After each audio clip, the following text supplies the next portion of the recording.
Making your neck even smaller than it already is. It's okay. I've accepted and come to peace with God that I don't have a neck. It's all right. Even if I lose the weight, I won't have a neck. It's fine. You know who does have a neck? My nephew. So, you know, God answers prayers. Raiders! Now he's a Raiders fan. Always been a Raiders fan. They finally gave me a reason to show them some respect. Because they've been disrespecting their own fan base for a while now. It took long enough. Shout out to all you Deadbolt Chargers fans, a.k.a. Pete with the season tickets. How's that working? How's that working out for you? What's that supposed to mean? I'm sorry, I didn't get the joke. Neither did Brandon Staley. That's why he needed a timeout. Ouch. That was louder than usual. What's up, good people? Live from the Good News radio station out in Los Angeles, California. This is Touchdowns and Tangents, your Thursday night spot for NFL takes and topical tangents. I am PD Camarillo, and he is Kenneth Frank Jamesbury. I am him, and he is I. Shout out to Air Squad affiliates. Shout out to FPC Radio, and shout out to the Good News Radio.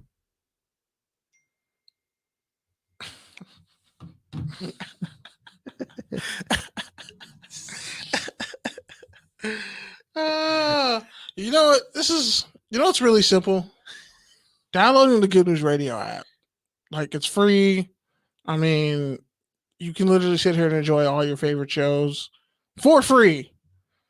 Like, the whole Good News Radio podcast network. You can access and find some of the best shows, personalities like us. You know, all I'm saying is, man, you know, really 6 feet, stupid.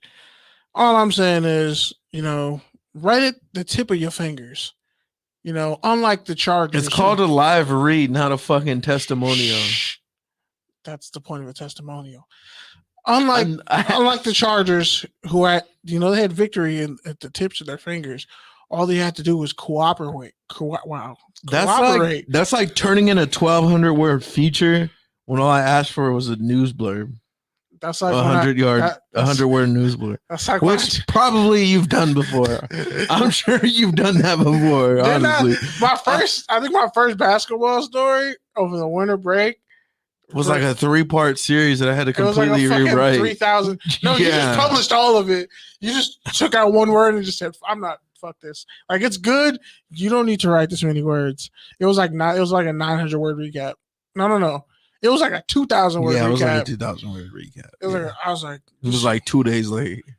I was like, it was like Saturday, and you turned it in like Monday night. I could have turned it in right after the game. And you were like, well, technically they haven't played yet still, so it's fine. I was like, technically this encapsulates the whole weekend. And I was like, damn, I can't turn in this recap and then do the recap of the recap. And then you're just like, you're thinking too much. Literally, the first idea you had would have been perfectly fine.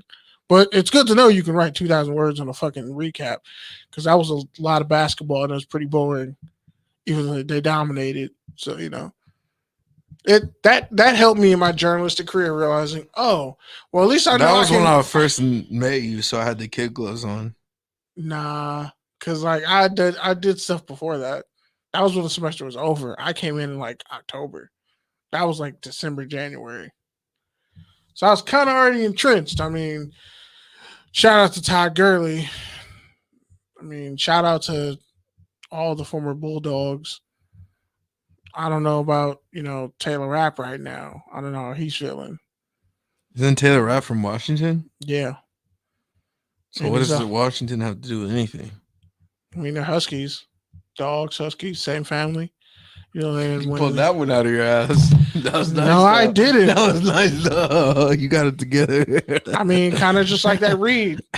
I read that was not a read. I read everything on the paper. That was not a read. I read everything on the paper. And guess what? I read everything on the paper. Now that advertiser, my order. And now that advertiser wants their money back because you didn't read exactly the messaging that they wanted. So now you have to give them another fucking 2 minutes. I didn't agree for free. I'll give you another 2 minutes, but I didn't agree to anything. Maybe you do need the training.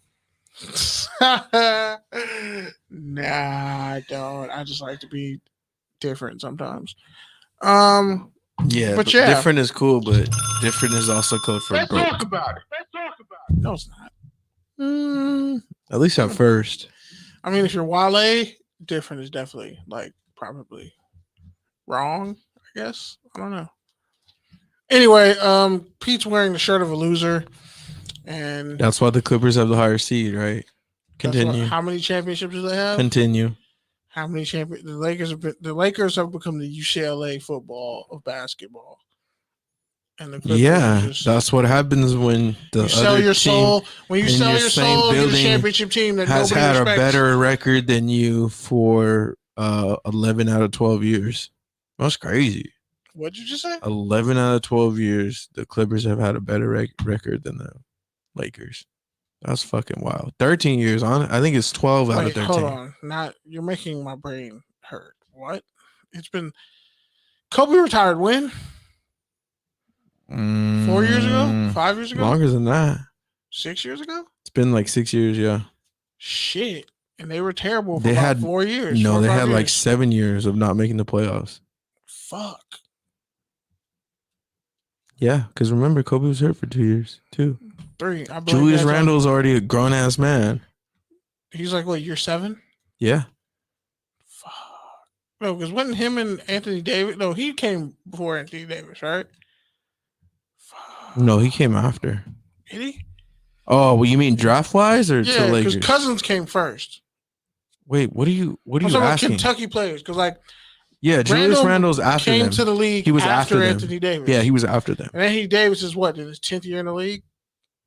Basically, yeah, sounds right. Wow, he might be like 8th or 9th, yeah. Because he came in the you're league old, at like bro. 17 or 18. Yeah, you're old, bro. I don't know what to tell you. You're old too. Shut up, bitch. Just because I'm gonna be 30 before you. But nah, man. Speaking of something that's old, outside from the Chargers choking, did they really choke though? Yeah. I don't think they really choked, honestly. I think Brandon the Raiders Staley just wanted that one a slightly bit more, and they were at home. I think the Raiders were going to be cool about it, but then Brandon Staley's dumbass called a timeout when they were just content with running the clock out. Nah, they were gonna call a timeout too. We don't know that. It was 8 seconds left on the play clock. They didn't have to. If they were going to call a timeout, they would have called the field goal after that. If they were going to call a timeout, they would have called it much sooner. They let the clock run like twice. They ran the ball straight up the middle out of shotgun. The Chargers defense stopped tackling. Let's be honest now. The Chargers gave up on defense before the Raiders did. Jacobs ran hard. The Chargers haven't been able to stop the run all year. They're like 30th. I'm just saying, Jacobs went off, and at those last 2 runs, one was 20 yards, and one was 15. The Chargers stopped tackling. They wore down. They stopped tackling. I think the Chargers knew, if they're going to stop, we'll stop too. Because, I mean, how do you go for it on 4th and 3? That shit was wild. That was some you're on 18? Shit. I was like, this is a Madden glitch, bro. I've done this before. Shit. This is a touchdown or and the Raiders still only got a fucking field goal out of that. That shit pissed me off. I mean, the Raiders have made the playoffs for only the second time in 20 years. Congrats. And John Gruden wasn't responsible for either time. Technically. I mean, but logically. Logistically, Rich, I keep fucking up his last name. Racist.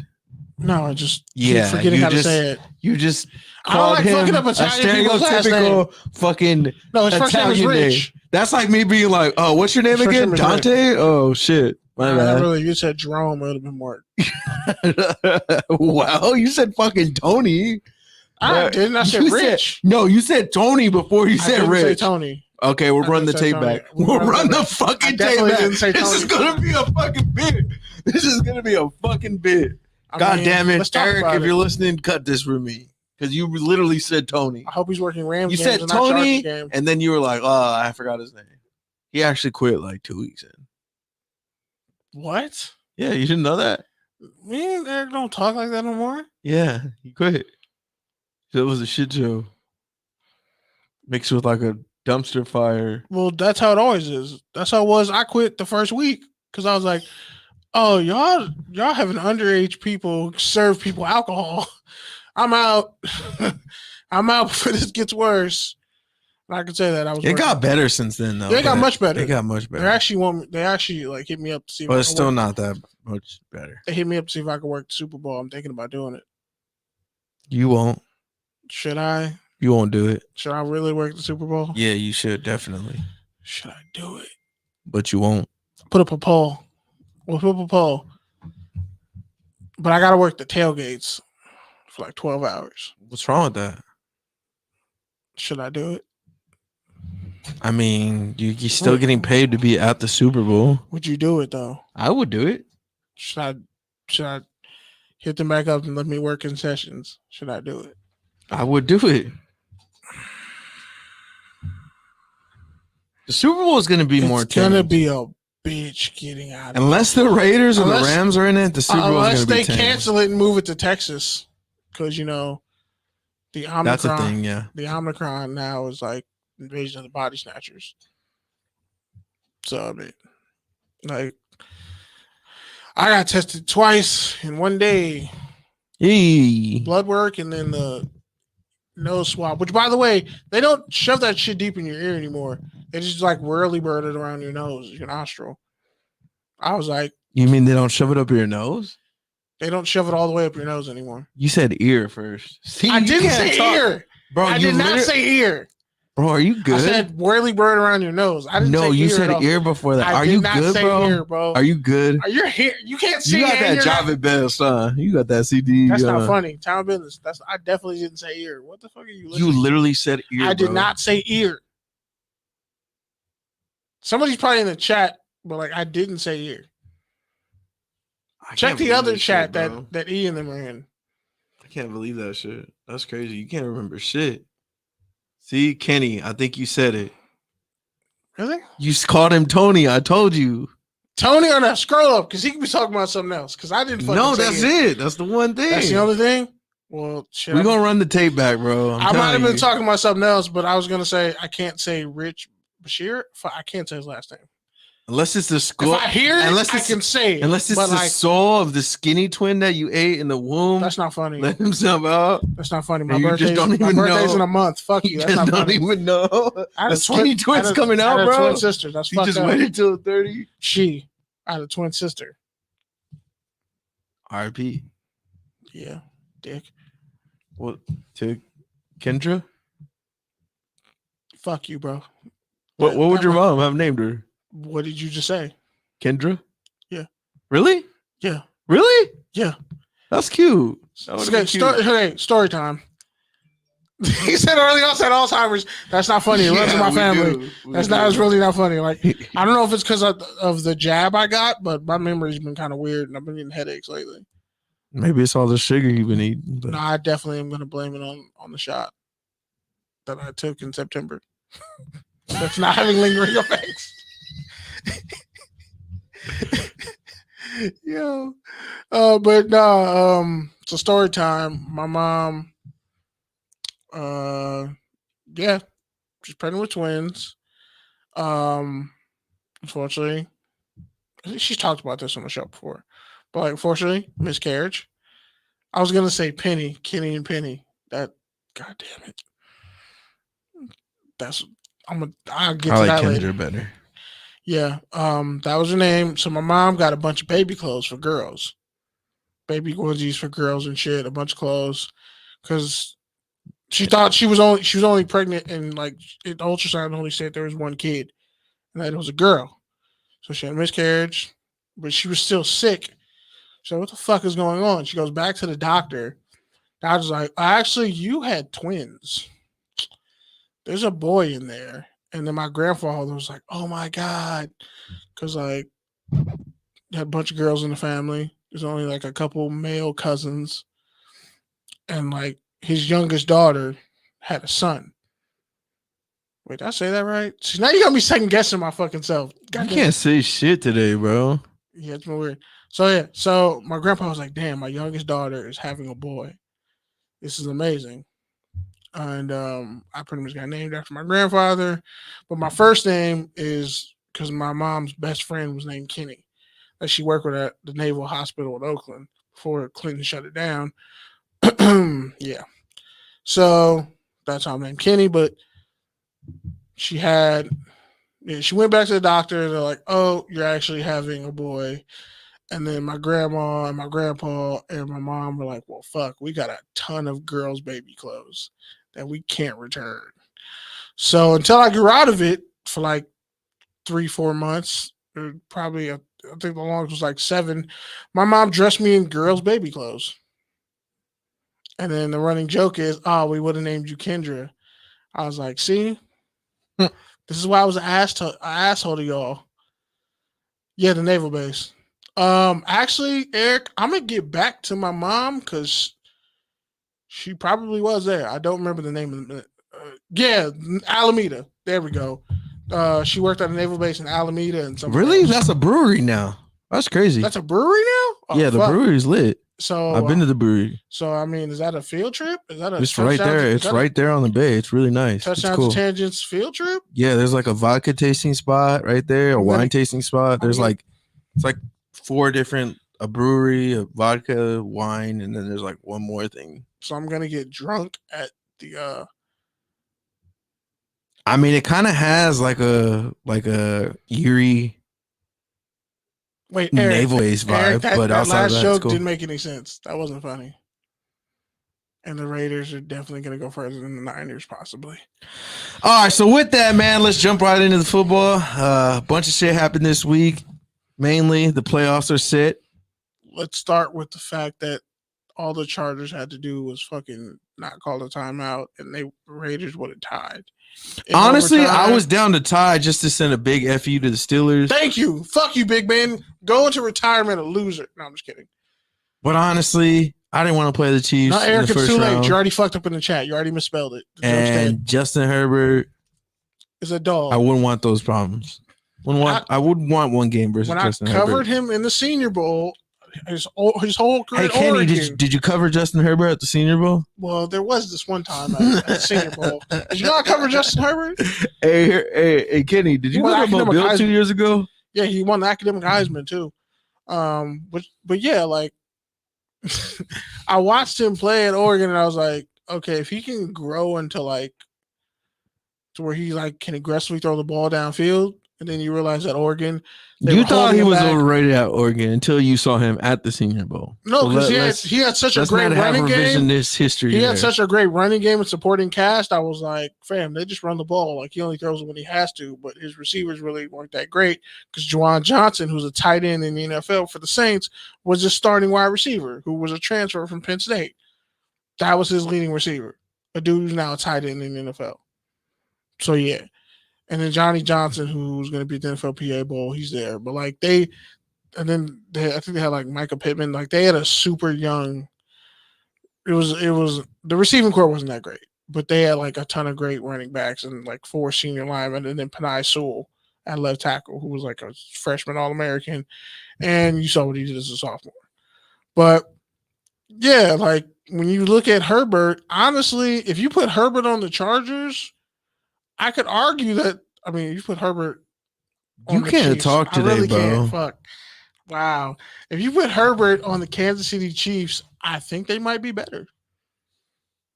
He doesn't make the mechanical mistakes that Patrick Mahomes makes. And he actually played his first year. Mahomes didn't and couldn't. I honestly believe Herbert is a better quarterback. And he's more athletic. Ran a faster 40 and everything. He's more athletic than Patrick Mahomes. Patrick Mahomes is still like a top 3 QB, top 5 QB. But in the long run, Herbert will be a problem if you just fix the defense and give him an offensive line. I just thought it was crazy how the Ravens went from like a contending team in the middle of the season to the bottom team in the division. Like, I mean, all those injuries really fast beat them down. And the scary thing is, once they get healthy, they're back to being a Super Bowl contender. Are they though? 100% healthy? Yeah.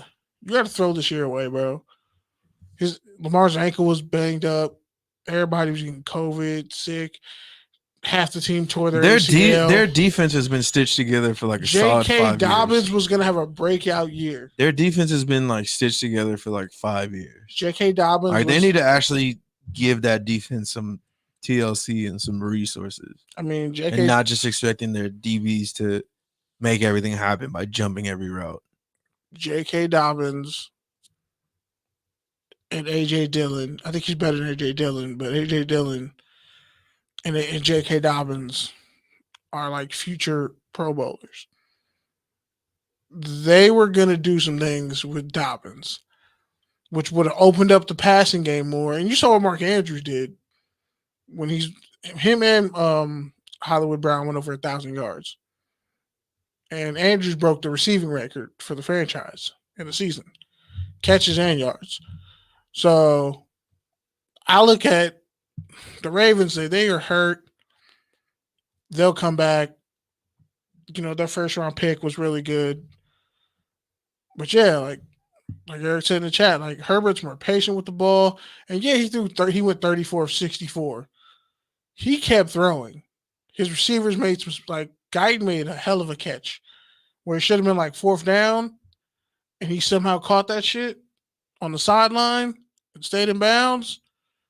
That was a hell of a catch. When he threw that it was like I think the touchdown? No. That was crazy too. I was talking about the touchdown where he rolled out, threw across his body, and threw it right perfectly in between the two defenders. That shit was crazy.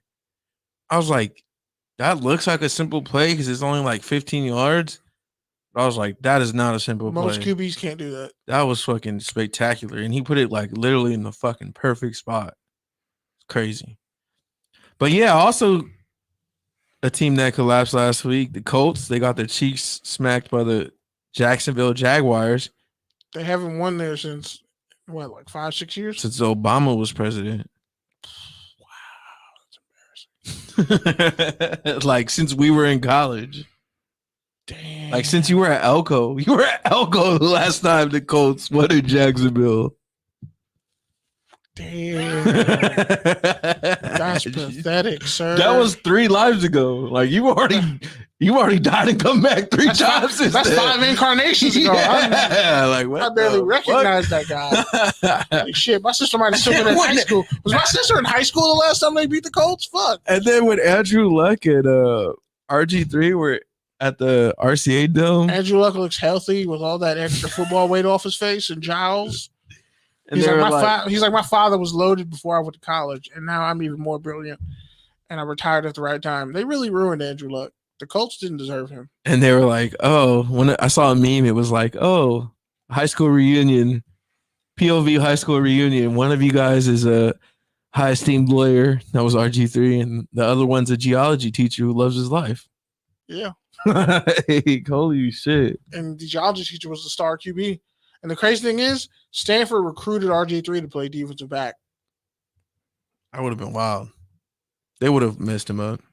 They messed him up. He would have been a 7th round pick playing the NFLPA game. Instead, he goes to Baylor and changes the whole trajectory of their program.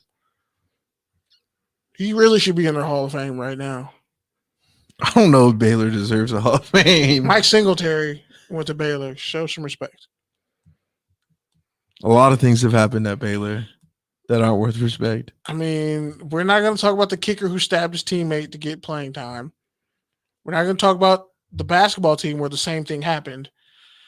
And I think the really buff dude. The girls basketball team. No, Oakman, the scandals. Oakman got accused of rape and then he beat the case and had his life ruined, but then he went on to play in the XFL. And I think he got hooked onto an NFL team. Oakman got a raw deal. I don't know about that, man. No, he was proven 100%. Taking off the muscle milk. What? This is why you're getting canceled. What did you just say? He should have laid off the muscle milk. He's 6'9", bro. He was too buff. And got clapped in their bowl. Couldn't move. It looked like he hurt getting in the 3-point stance. That's how buff he was. He is 6'9". Like a 6'9" defensive end who didn't have he didn't even put his hand down. He put his bicep down on the ground. Like that's how buff he was. He created his own stance. It was like an 8-point stance. The meme was hilarious though. With the Yeah, it stomach was. out. Yeah, it was. I'm just like Tarzan play like Jane. But no, he was actually pretty good in the XFL. Just needed some fine tuning. Nah, he got cut. He bounced around the XFL. No, he was on the Avengers. Or not the Avengers. He was on 2 teams in the XFL. He was on one team, got cut, and then went somewhere else. Found a home in LA. Yeah, some shit like that. He was better than LA. There's a couple guys. I mean, there was a couple receivers. Here we go with the XFL PR. Last week, when we actually had something to talk about, you didn't want to talk about the XFL. You brought it up. But now we're talking about You brought it up. Sir, you brought this up. All right, so let's talk about the playoff matchups real quick. Cool. Are you ready? Yeah, because then we got to get the head coaching after this. All right, first game, the one we've been talking about, the one we care about most, Saturday. Raiders, Bengals. Who are you taking? Key matchup. What are you looking at? I know Joe Burrow is 100% healthy, but the Bengals clapped the Raiders 32-13.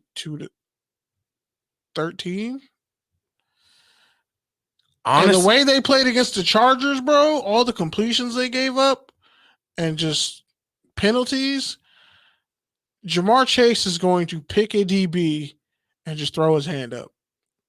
Tyler Boyd was a former 1,000-yard receiver in this league. T. Higgins, 1,000 yards this year, like 1,100, I think. Joe Mixon, 1,000-yard running back. They can't stop this offense, and the defense can be sneaky good. The only way I think they lose it if the defense stalls them out, Burrow gets hurt, and they have to bring somebody to back him up. Because I don't trust the Bengals kicker. He's missed too many field goals. This has to be a 20-point game for the Raiders to win. If it gets to 28, Raiders are done. Honestly, it's one of those things where it's like the Bengals might not be the most talented team in the bracket, but they're definitely the worst matchup for the Raiders. Like in terms of the size and the speed that they have on the outside, the fact that they have Mixon, who's a physical runner, he's not going to back down to those linebackers of the Raiders. Honestly, that tight end, he might go off because I was waiting for him to go off all fucking fantasy season. He just had that 3-4 game stretch that was crazy. And they came back to earth. But I would expect him to go off. In addition to that, man, the Raiders, they've been playing playoff football now for 3-4 weeks. Every week a must win. They're just gonna run out of gas. They don't have enough talent. I hate to say it, but they just don't have enough talent. I hate to say it, but I've been saying it all year. They don't have enough talent. Period. They don't have an alpha receiver. You could say, okay, Hunter Renfrow's number 1 receiver, but I would rather have him as a number 2 receiver. I'm not going to slight Hunter Renfrow because he got his 1,000 yards. He's been an only bright spot. He is a football player. He is a championship caliber player. He plays football the way football is meant to be played. I would not take anything away from that man, except for he shouldn't be the focal point of any NFL offense. He should be the added side that's like fire. Like, when you get a good steak. No, nobody eats the coleslaw, bro. That's like a fullback. Alec Ingold is the coleslaw. A lot of people eat coleslaw, and I don't understand why. I don't know why you throw it in. I'd rather have a garnish. Yeah, but anyways, I think much like you said, they got to keep it under 30. But the biggest thing for me is Joe Burrow has just been playing so well against the blitz. He knows how to find those open targets. Again, those receivers are so damn big. The Raiders are going to have to get pressure with 4-3, which they've been able to do, but they just don't convert. Like everyone wants to point to, Max Crosby led the league in pressures. Oh, great. That's like leading the fucking club in numbers and then getting no action out of it. Awesome. What do you have to show for it? 8 sacks? He had to go against 7, 8. That Chargers right side of the offensive line is fucking trash. I'm sorry. They hold every good defensive end the Raiders have. I just want to also point out. And it only took that. You needed to go against the Chargers twice. How many sacks does Yannick have? And not just that, but actually, if you look at true sack rate, which is something that there's this newsletter I read, Trench Warfare, and basically they broke it down and per snap basis, like on true sacks, meaning you get free, you actually get the sack. It's not just like, oh, someone else chased him out of a pocket and then he got to the line of scrimmage and then you tackled him 1 yard behind and got a sack. For true sacks by snap, you know who one of the leaders is in the entire league for sack rate? TJ Watt. Somebody on this side of the coast, this side of the world. Yannick has 10 sacks. Sack rate, meaning like amount of sacks they get per snaps. So this could be someone who's only a rotational player, but they get sacks. And it's not Yannick. And it's not Max. It's not an obvious name. Are you ready for it? Don't say Cleveland Farrell. I walk close. Close. Who wore Cleveland Farrell's number last year? The last 2 years? Arden Key. Arden Key is number 2 in sacks per snap. Number 1 is Von Miller. That's interesting. Number 2 is Arden Key. Wow. Yeah. Wow. Arden Key. Because, I mean, as much pressure and havoc as Max Crosby can create, even just bull rushing people, getting around people, it's just, again, much like Yannick Hunter has Renfrow. 10 sacks, by the way. Much like Hunter Renfrow, he needs more help. Yannick has 10 sacks and didn't make the Pro Bowl. All How right. you lead your team in sacks, but Crosby gets the Pro Bowl? So I guess I'm going with the Bengals, but my heart still says the I Raiders. think the Bengals are probably going to whoop their ass 42-28. 42-24 because the Raiders love field goals. You can't win games kicking field goals. All right, next I don't know who matchup told you that. on Saturday, New England Patriots, Buffalo Bills. I'm taking the Bills at home. They just beat the Patriots for the division, but I just like the home field advantage. I don't Defense. They can't. Fuck, I've been saying this all year. They can't be this bad at running the ball. They can't be this bad at not being able to beat the Patriots. I think the Bills' offense is going to be like, all right, fuck this. We got to stop losing to these guys. We're not losing to these guys. They don't have a number one receiver. They don't have enough. I don't They care don't have enough. I don't know how great their defense is. We have Josh Allen and Stephon Diggs and Dawson Knox. We're not losing to you guys anymore. And you can't get to the AFC title game last year and then lose to the Patriots, who have a rookie QB, first time in franchise history. Shout out to Elam in the chat. He said Nick Bosa. Yeah, Nick Bosa is actually top 5 in Racism? true sacks. That too. Both the Bosa brothers are, But actually, we let it go. because they're technicians. They're grooving grinders. Wow. And then the night game, or no, there's no night game. It's just 2 games because they have a Monday night. I forgot. The next day is the NFC stuff. All right. So then the next day, Sunday, we got first Eagles, Buccaneers. I'm gonna be classic honest. Early 2000s matchup. I'm gonna be honest. The Eagles do very well steal this game. Honestly, dude, I've been counting them out all year. I've been counting them out. I didn't think they were gonna make it either. I've been counting them out all year. Eagles, like all Mike Evans has to do is blow his hamstring. And who else is that receiver? Name them. Scotty Miller, Cyril Grayson Jr., Brashad Perriman. They just signed John Brown. OJ Howard going to get catches because he's been pretty much stuck behind Gronk. He's been stuck behind Gronk. Like, that was the worst place for him to get drafted if you wanted to be a star tight end. He could have went somewhere else and been a beast, but he's stuck behind Gronk, who had 800 receiving yards, which I guess is a nice problem to have. And then, you got Ronald Jones. Shout out to Vanessa in the chat. She said courtside shit is playing on our live stream. Because Eric definitely didn't say shit about that. Thanks, Pete. How many times Pete didn't check? I can't see, bro. I play Russian roulette and I lost. I can't see. Wait, so shout out to Vanessa. Our show is streaming on Courtside Radio right now. No. The banner said Courtside. Oh, on YouTube. Salute. So yeah, we just promo Courtside for 30 minutes. You're welcome. You're welcome, Eric. All right, finish. Eagles, Buccaneers. You're taking the Eagles? I wouldn't be surprised if the Eagles upset. Because who are the corners for the Buccaneers again? Mm-hmm. Jalen Buccaneers Reagor have had a lot of injuries. I think unless the offense implodes, but I think they're starting to realize they have to run the offense through Jalen Hurts and then let other guys just play their role. But I could see this being... Hurts almost got benched in the middle of the season. Well, he's led them to the playoffs. He's not getting benched now.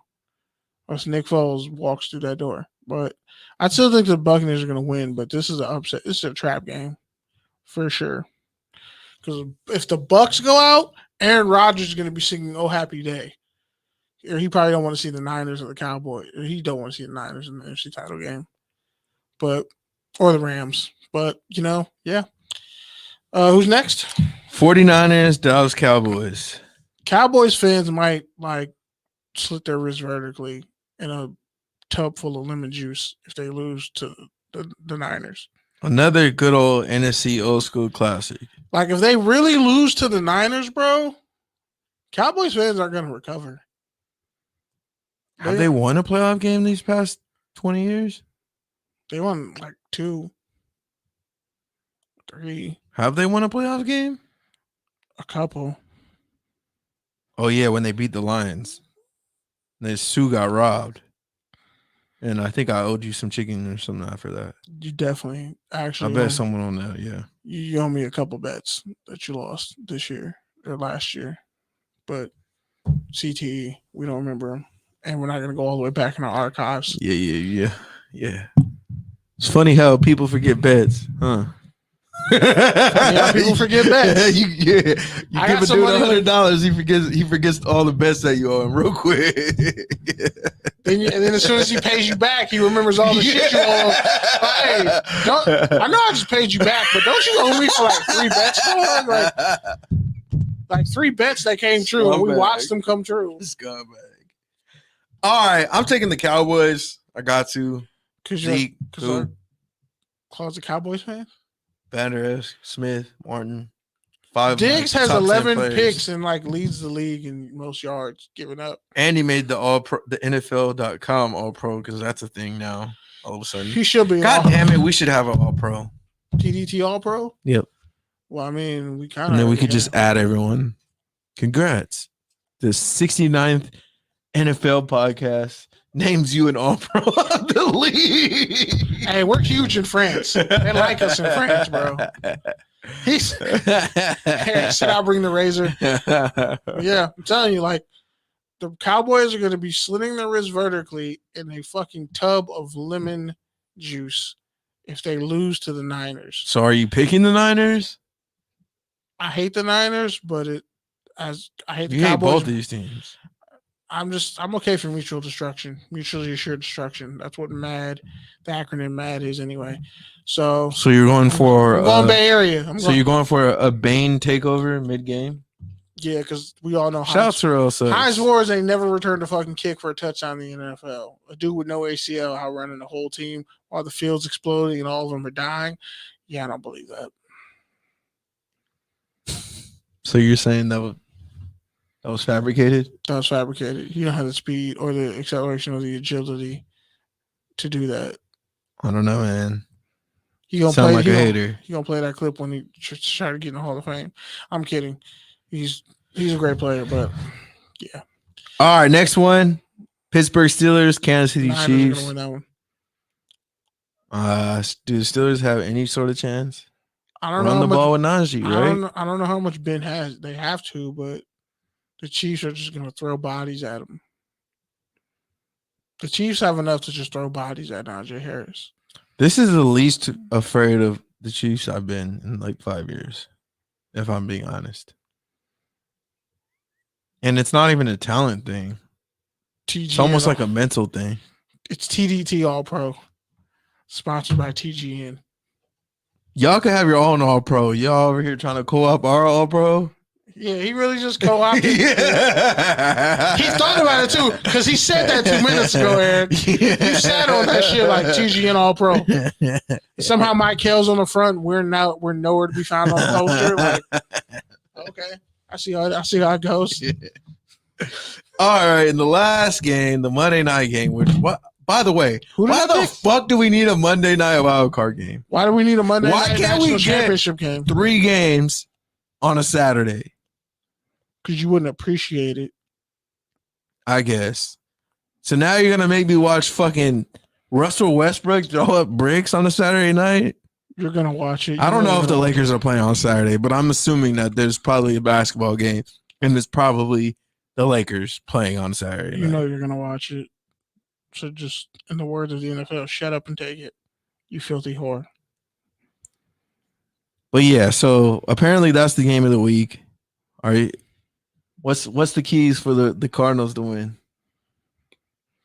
No, honestly, expose the fact that the Rams can't stop the run. The Rams haven't stopped the run I'm old enough to remember since Mike Jones was a linebacker. I'm old enough to remember when Nick Hamilton. I'm old enough to remember when Nick Hamilton like scoffed at me and looked in disgust when I said that the Cardinals was trash. That the Cardinals are a better team than the Rams. When they barely beat the Cardinals, and they barely beat the Cardinals without their best player.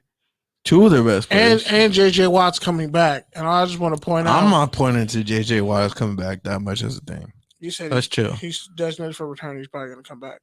I just want to point out, Casey gives up 4 yards to carry. Yeah, they don't care because he'll just shoot it out with you. My point is, with the Steelers, if you take away Deontay Johnson, they don't really have anything. Now, back to what I was saying about, this last game. When it comes down to the Rams, Stafford showed you who he was on that game-losing interception. Odell had that corner beat. If anything, you fucking throw it 70-yard downfield and let a guy with 4.3 speed run under it.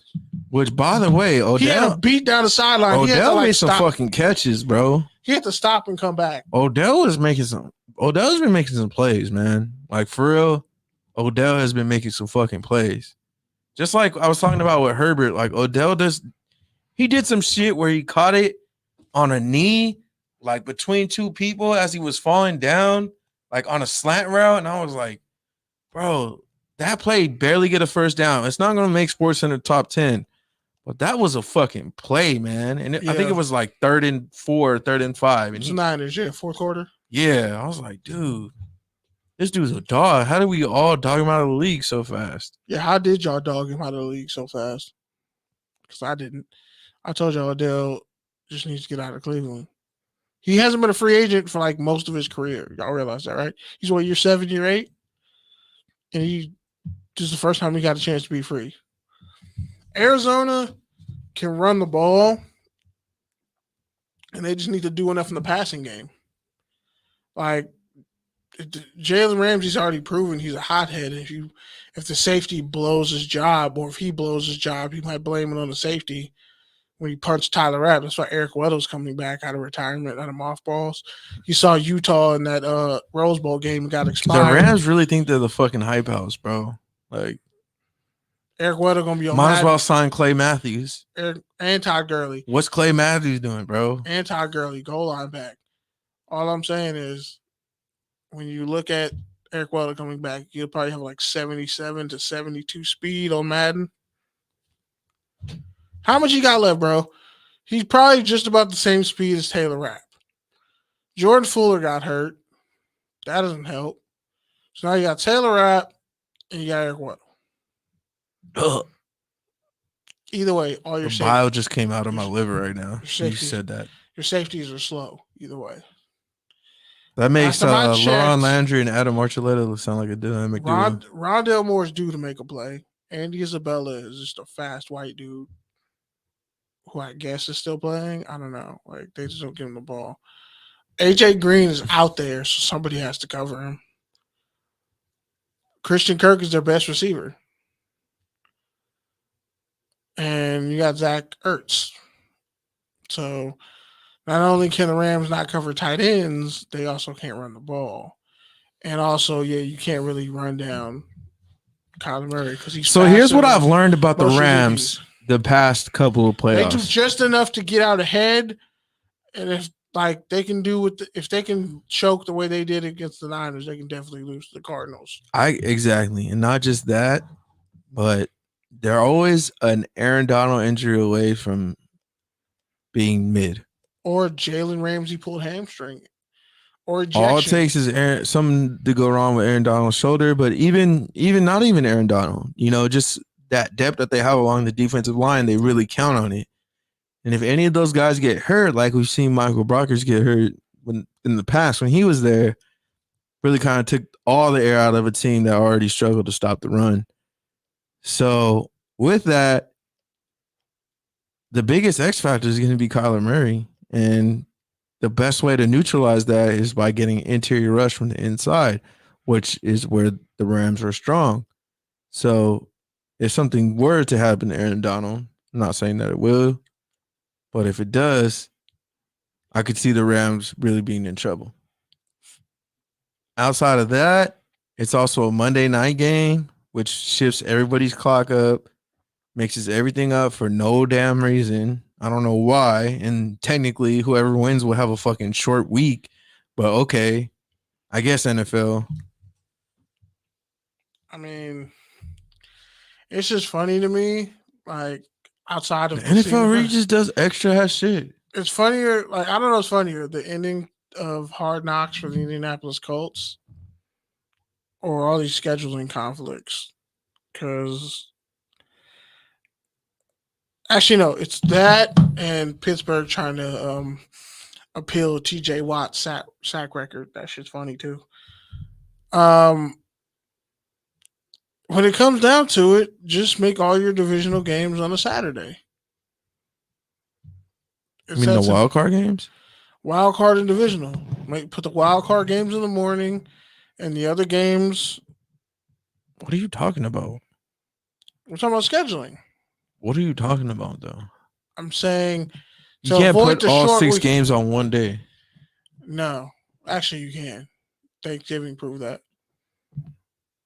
Because what's coming on Saturday or Sunday? I don't know what the fuck you're talking about right now. I don't know where the fuck you are. Bro, you literally were just talking about scheduling, how the NFL manages to fuck it You're up. saying next week to put all the games on Saturday is what you're saying. No, I'm saying the opening round of the playoffs. The 8 games next week. I'm saying there's no college football. Like NBA, nobody cares right now. So if you really just want to flood a Saturday and give people an extra Sunday off to prepare for next week, so they don't have a completely short week, then just put all the games on Saturday and stop putting them on Sunday. But no, the NFL wants to monopolize the whole weekend. So there's really nothing. If you're not going to change anything, there's no point in complaining about it. That's all I got to say. Okay, I guess. You forgot something, though. We forgot to talk about something. I didn't even look at the document. We can come back to it. Just go to college football. I never sent it to you. Okay. So Georgia beat Alabama in the national title game, 33-18. Got totally outclassed. Georgia punched them in the mouth from the get-go. Georgia had statistically one of the greatest defenses ever, one of the most loaded defenses ever. I mean, you have all that 5-star talent. You should eventually win. So they finally beat them. But, I mean, Jameson Williams, Alabama's first-round receiver, tore his ACL in the first quarter. It was a horrible injury. John Mechie tore his ACL earlier in the season. So, I mean, I think if those two guys are playing and healthy, I think it's a totally different football game. Stetson Bennett, who was like a walk-on, like fifth-string QB, quit the team, came back, helps lead them to the national title game, gets a victory, gets an MVP. Darion Kendrick, who I think is going to be at the NFLP, or the Senior Bowl at least, he was a Clemson transfer. I think he had kicked off Clemson's team, and made his way to Georgia. He was a former 5-star corner, and he ends his college career with the chip. So that's an interesting turnabout fair play. And a bunch of guys are going to declare. A bunch of guys have already declared. By the way, did you see what Amari Cooper wore at the national title game? No, I didn't. Google it. I'm good. It's man. Cats get money and think wearing a Fendi shirt makes them look cool. And big ass chains. I don't understand it. Like, and then I don't feel sorry for cats who get robbed to wear those big ass gaudy chains. You kind of had it coming. But whatever. But yeah. So Evan Neal, the starting left tackle, junior captain, All-American for Alabama. He declared for the draft. Jameson Williams declared for the draft. He was going to be a top 10 pick. He tore his ACL, but they said he should make a full recovery and regain his 4.3 speed. Evan Neal's like 6'7", 300. So it'll be interesting to see where he goes. And sorry, damn, that hurt. I just thought it was crazy that this national title game ended up as like one of the least ranked ratings wise. It was a pick six to end the game. That was the dope part. Ringo took that shit 79 yards to the house for a pick six to end the game. That's what everyone was saying. It was a great game, but like the ratings death of wise, the Bama dynasty. Ratings wise, it was the worst in like I think like 5, 6, 7 years, something like that. It was towards the bottom. And it's funny because like I mean, you know me, like I don't really follow college football too much outside of your segment and Boise State and Notre Dame, like score updates and UCLA games. They got a couple new coaches. But beyond that, I will watch the college football playoff and the college football game, but I think bringing everything full circle to what you talk about every single week is like, I think the Pac-12 being so damn irrelevant. Trash. Basura. Really just absolutely made me turn off college football like the entire bowl season. Like, I don't think I watched one bowl game, which is unusual for actually, me. no, you didn't even watch that one because it got canceled. So, yeah, man, the Pac-12's got to be relevant, get those ratings back up, because otherwise you're tuning out a third of the fucking country. Utah could have beat Ohio State and made history, but they lost. Moving on. Are we done with college football? No, there's a couple more things, actually. Oh, my God. So, shut up. The College Football Hall of Fame for the class of 2020 was announced. Want to hear the names? No, but you're going to tell me them. Yeah. LeVar Arrington, former Penn State linebacker, the Manimal. Champ Bailey, Georgia DB. Michael Crabtree, your guy. Sylvester Croom, he was a center in Alabama from 72 to 74 and was a great. I'll be honest with you. I really don't understand the College Football Hall of Fame. How the fuck do you not understand it? Like, I don't understand There's what high school takes Hall of players Fame. so long to get into the College Football Hall of Fame. Because there's so many. There'll be players in the actual Hall of Fame who aren't in the College Football Hall of Fame. And you're like, what the fuck? When you hear this that list, doesn't even make sense. When you hear this list, you might shit yourself. So, that's it. So, Michael Crabtree didn't even play his last year at Texas Tech. Didn't he get hurt? I think he just declared. I don't remember. He got hurt. You got to Google it out. That's one thing I don't remember. So, Mike Doss, Ohio State safety, first round pick, played for the Colts. Huh? He was a first round pick? Yeah. Mike Doss. That's why he's in the College Football Hall of Fame. 1999 and 2002. No, I know who Mike Doss is. I just didn't know he was a first round pick. Yeah. Chuck Ely, QB for Toledo, 1969 to 71. Kevin Falk, he's the I know who Kevin Falk coach. is. Yeah. He's a running back coach for the LSU Tigers, I think. Or it might be Florida. I don't know where he's at now. But yeah. The original Rex Burkhead. Indeed. All-purpose back, LSU, 1995 to 98. All-time leading rusher. Well, Ronald Jones wish he was. I knew that. He had a great. I used to put Kevin Falk at receiver. I'm gonna be honest. He had like 88 catches. I always hated Kevin Falk, but I always ended up with him on my team in the fantasy draft. When you simulate, he'd always be like my third running back. He balled you out. Mo Gardner, D tackle out of Illinois, 1987 to 1990. Boomer Grigsby, linebacker, Illinois State, 2001 to 2004. I'm gonna just take a nap. Mike Haas, Oregon State wide receiver and Bolitnikoff winner, 2002 to 2005. Mike Haas was that dude, number 28 at Oregon State. That was a bar. It rhymed. At Oregon State? At Oregon State, the first wide receiver at Oregon State who was raw. So he played my cousin. He from 2002 to 2005, Mike Haas, Oregon State, and nobody could stop him. He knew shit in the NFL, but he won the Bolitnikoff. Boy, it was nice. Marvin Jones, linebacker, Florida State, 1990 to 92. Andrew Luck, QB, Stanford, 2009 to 2011. See, that's what I'm saying. I don't understand this shit. There's players from all these different eras. Mark Mesner, D tackle, Michigan, 1985 to 1988. Terry Miller, running back, Oklahoma State, 1974 to 77. Rashawn Salam, running back out of Colorado, 1992 to 94. Go look up your history. He was nice. Salam was nice. Dennis Thomas, center, Alcorn State, 1971 to 73. Zach Weigert, offensive was tackle. Was that the same Colorado team with Eric Bieniemy? Yeah. So the only good Colorado team ever.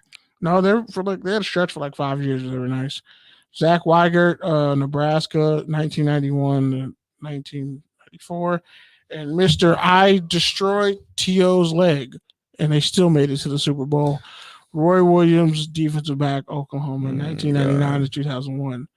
Now, the coaches that made it, Jack Lurkhard, he went 225, 70 and 2, 76% winning percentage at Washington and Jefferson, PA.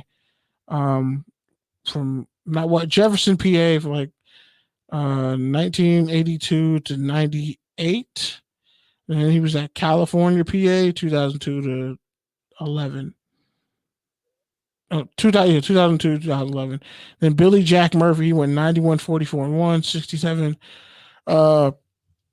percent of his games he won at Memphis from 1958 to 71. And Gary Pinkel, the guy who coached Alden Smith and DKB, whatever his initials are, not 191, 10 and 3, 63% of his games he won. He was at Toledo from 91 to 2000, and then Missouri from 2001 to 2015. And there are 18 first-time All-American players. It was 78 from a pool of 78 players and 7 coaches. 99 players and 33 coaches from the divisional ranks, and the NFF Veterans Committee were candidates. And Archie Manning is the NFF chairman and 1989 College Football Hall of Famer himself from Ole Miss. Shout out to Archie Manning. And they acknowledge their accomplishments at the Chick-fil-A College Football Hall of Fame in Atlanta. So that's dope. Shout out, and Jostens, they do that too. Yeah. Salam actually won the Heisman Trophy. And then there's a bunch of other accomplishments I could read off. But yeah, there's that. Also, Brew McCoy, former USC wide receivers in the transfer portal. So it's Jackson Dart. So it looks like Caleb Williams might be coming to USC after all, because all they need is a black QB that's dynamic. I'm telling you, that's all they need. Also, the tight end transfer, because Lincoln Riley doesn't really use tight ends like that, surprisingly. Don't fucking yawn, you bastard. Dog, you're talking about players from 50 years ago. I barely care about college football. What you talk about on the week to week. You realize I'm talking about USC right now? And current players? I totally checked out. You clearly checked out. I'm sorry, every time you check out during my segment, I'm going to just charge you. I'm going to just send you an invoice for $20. Bitch. Take your ass to small claims court. Don't fucking play with me.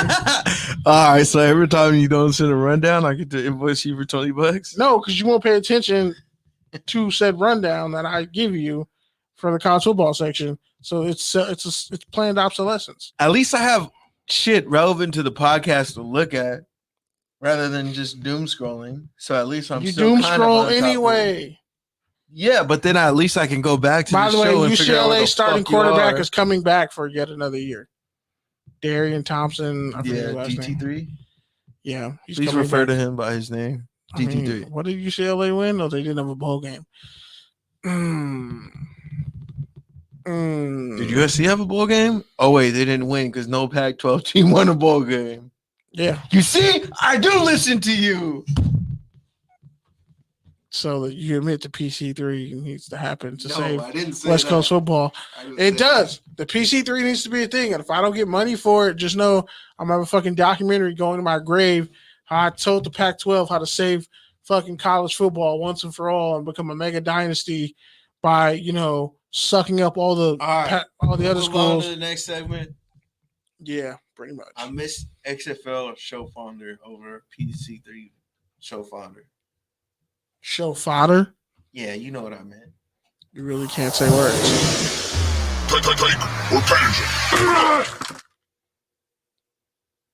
You got anything?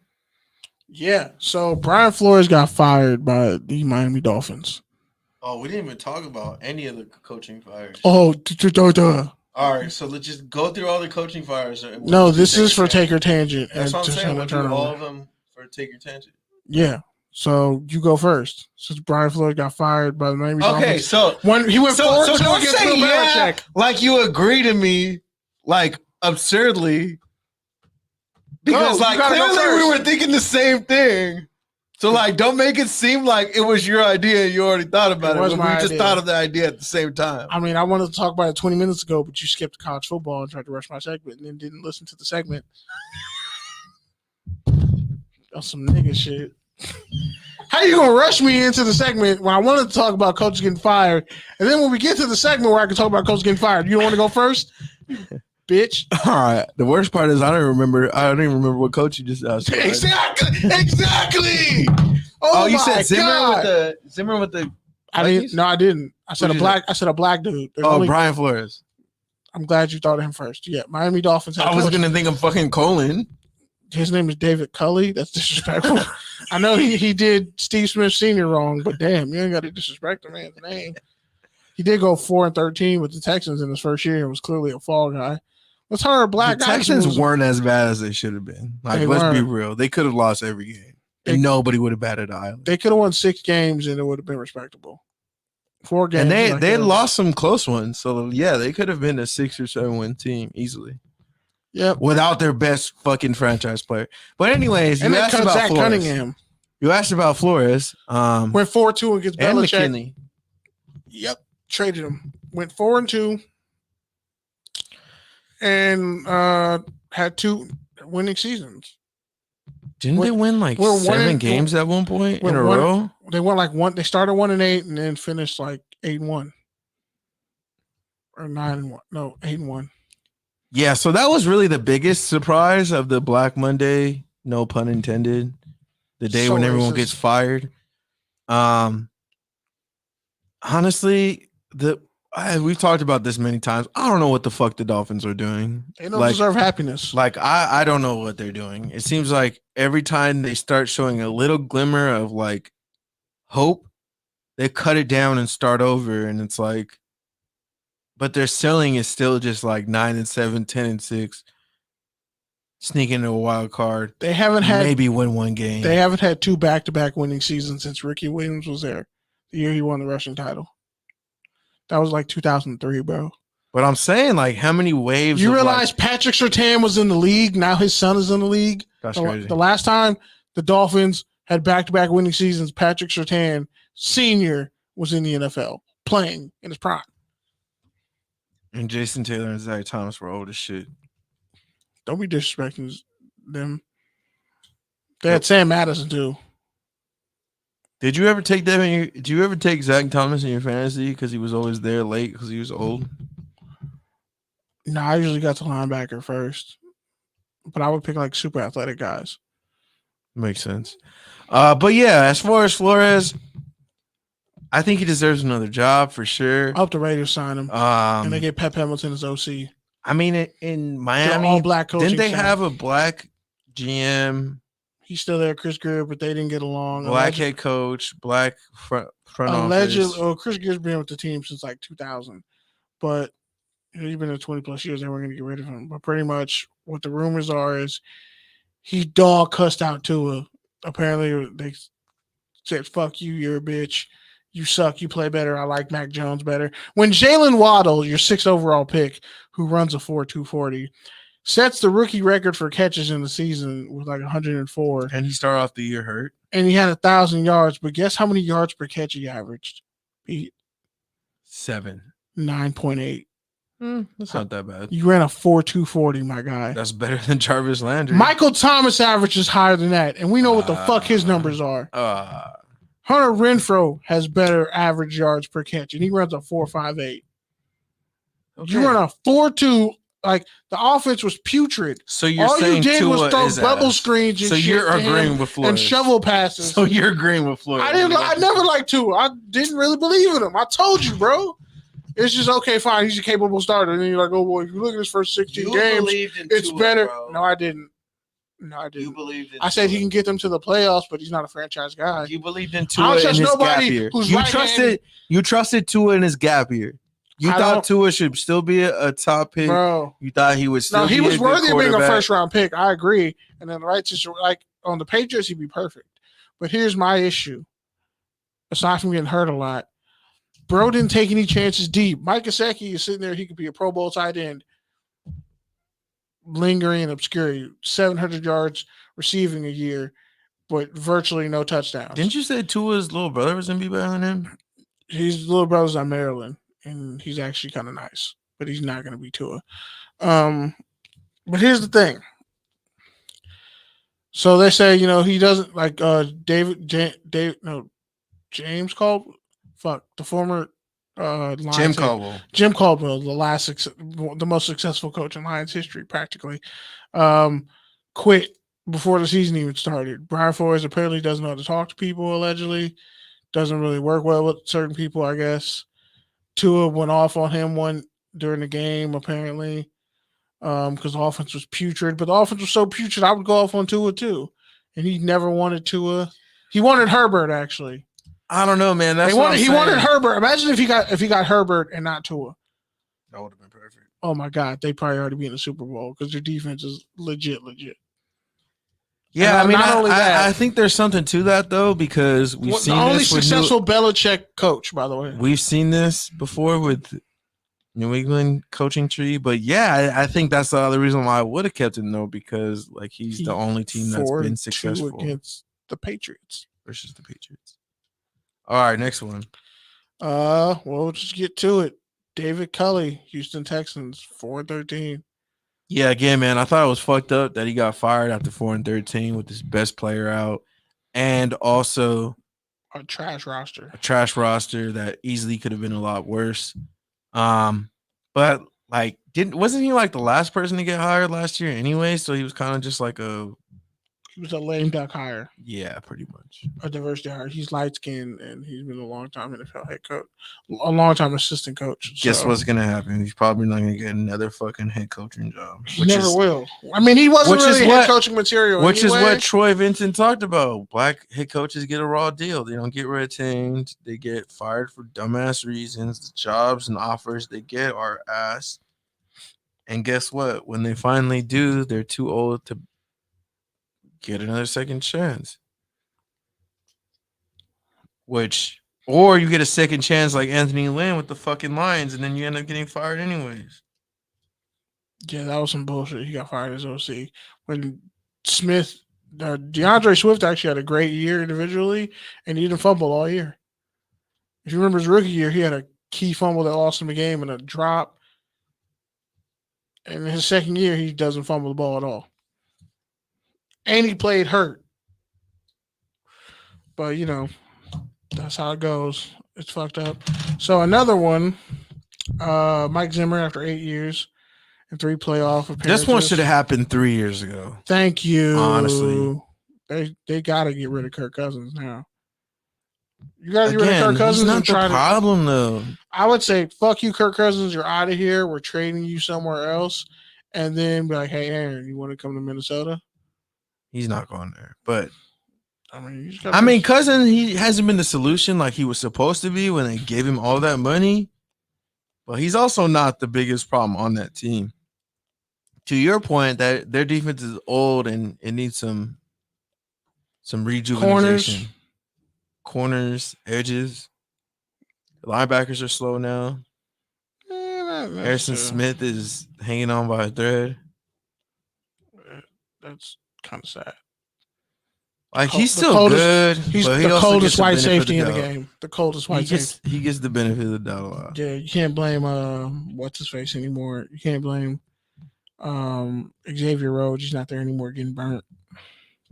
Next, Joe Judge. Oh yeah, USC's tight end Michael Trigg into the transfer portal. We're doing all the head coaches. This is your great idea. Remember? I know. I just wanted to bring that up because like USC's just hemorrhaging talent, and it's just like you just saw that on your Twitter Bleacher Report feed. No, I had it in my notes, and I was like, "Oh shit, I forgot to talk about that." Oh yeah, the notes I haven't seen because you didn't send the rundown. Go ahead. I definitely didn't send the rundown this week. Go ahead. I'm telling you, I didn't. It was a fucked up day. Also, shit. Joe Judge got fired. Everybody was like, the Jets so fucking long? Not the Jets, the Giants. What took the Giants so fucking long? They fired their GM too, right? He retired. He took pictures before the game and shit. I was like, Gettleman came out of retirement after ruining. Which, by the way, ruined the Panthers. Came out of retirement just to ruin the Giants. Kenny Golladay didn't catch a touchdown at all this year. Me and Kenny Golladay caught the same amount of touchdown catches this year, and he got like $60 million fucking dollars. Must be nice. Yeah, the Giants have a lot of things they got to figure out too because I'm like, get this injury, the Daniel Jones injury thing. This medical staff the fuck out of here. Saquon Barkley, is he gonna stay there? Is he not? You extend him? Do you not? How do you go? How do you have the defense has some pieces. The line has been the defense is good actually. I know the line is kind of ass, but they kind of have some talent too. So. How do you lose? How do you go from having Odell and Saquon to probably losing them both? Who do you blame? The head coach and the GM? I blame the GM because if you give me Saquon and Odell and they liked each other and they played well together, and you fucked that up. The Vikings fired their GM too, right? Somebody else. Rick Spielman, Trent Baalke, where was he? He was in the Jaguars, right? He got fired too. In a lesser role though. Somebody else got fired. Another GM got fired too. Who knows? Bottom line is, somebody else who got fired, the NFL head coach, and I'm totally spacing on her name. So it's the Texans. I have to put a retraction. I apologize for saying Zach Taylor was looking like a trash ass head coach. Because boy, was I wrong. I'm rarely wrong. But on this one, I got to eat a bag of shit on this one. I mean, I think Eric Bieniemy would take that team to whole new heights. The Broncos. Oh, yeah. He got fired. What's his face? Trent Baalke was the general manager of the Jaguars. Oh, yeah. Well, the Bears fired their general manager. Ryan Pace and Matt Nagy got fired. Oh, happy day. And they're talking to Khan, the GM for the Steelers, I think. Or he's like a hired for the Steelers. Yeah, if you got a young stud in Justin Fields, you just got to build around him. Because Daryl Mooney, who played at the NFLPA game, the problem is had 1,000-yard receiving year this year. The problem is you got to find somebody who's going to come in and believe in Justin Fields and build around him and actually get some talent around him. That should be pretty easy. Is it though? Because you just hired Nagy, who supposedly believed in Trubisky, and then we saw how that turned out. Nagy wasn't a good NFL head coach. I'm just saying, in terms of the timing and like the way the egos and the head coach and the GM work, it's like you really don't control where you go, and it kind of sucks because, like, yeah, you're right. Maybe Matt Nagy wasn't a good head coach, so you got a bad head coach. Now you don't know who your head coach is be. It could be better. It could be worse. And then you factor in the GM. That's another person who could end up firing you for no other reason than he doesn't like you. So that's why it matters where you go. It matters how you're developed. Yeah. Rich Pacia? That's how you say his name, right? I mean, you got to keep him, right? No. Special teams name. He said no. He said no. You really, honestly though, that's hilarious. You're picking him to be a head coach. That's he has a better record than Gruden, but still, I don't know if he'll be a great head coach. I feel he like won't. I feel like this is the Tony Sparano, Tom Cable thing where it's like, yeah, they did enough in their intern season to like keep them on, but are they really going to be a long-term great head coach? Probably not. No.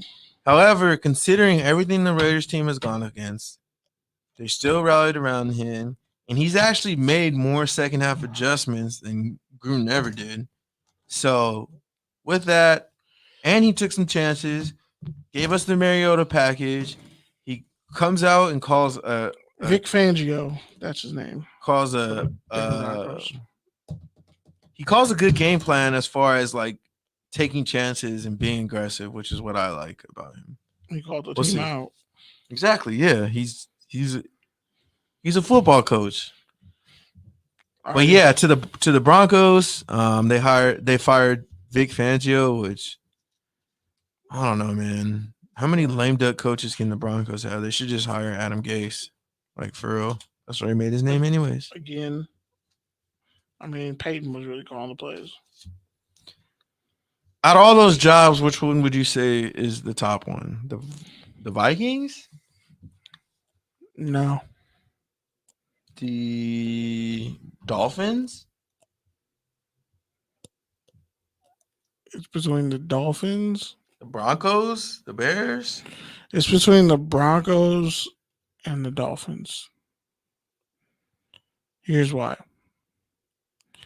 Jerry Jeudy, Noah Fant, KJ Hamler, Sutton, Cortland Sutton, Javonte Williams. All those guys you named are hurt or have been hurt. I mean, but when they're healthy, they're productive. Okay. I'd take Miami's.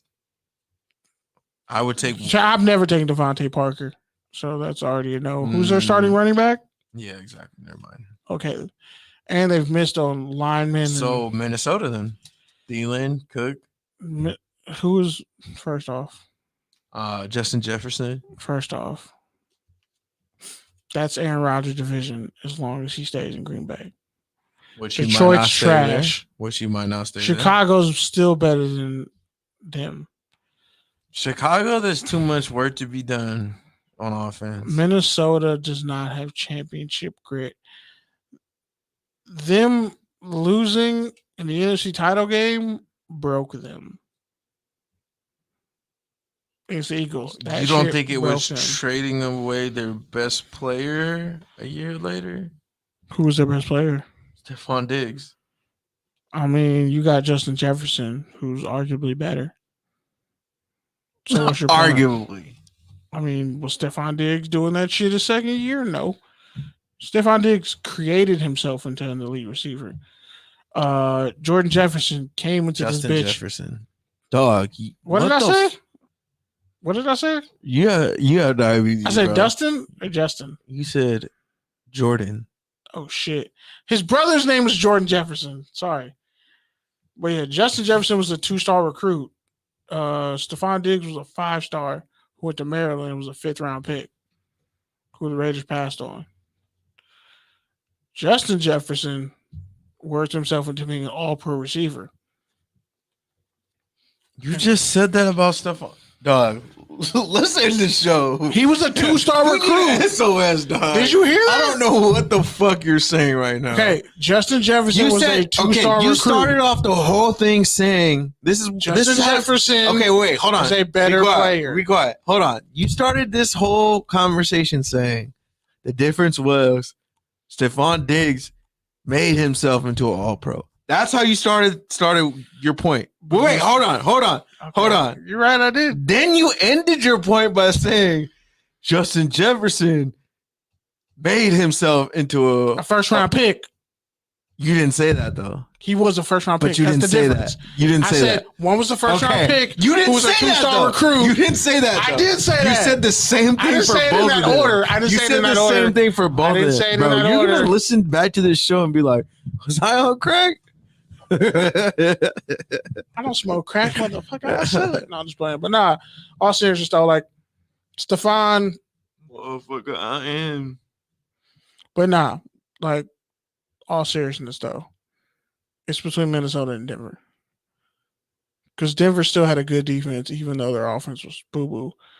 Like, if they get a QB and it hits, You were just talking about Aaron Rodgers. If they you got Mahomes and Justin Herbert in that division, and if they get Aaron Rodgers or Russell Wilson, it's a fucking wrap.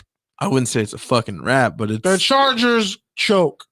The Chiefs, the Steelers are about to get bad. The Steelers are about to get bad, real fucking bad. If they don't get like a great QB, either via draft or free agency, the Steelers are about to go downhill.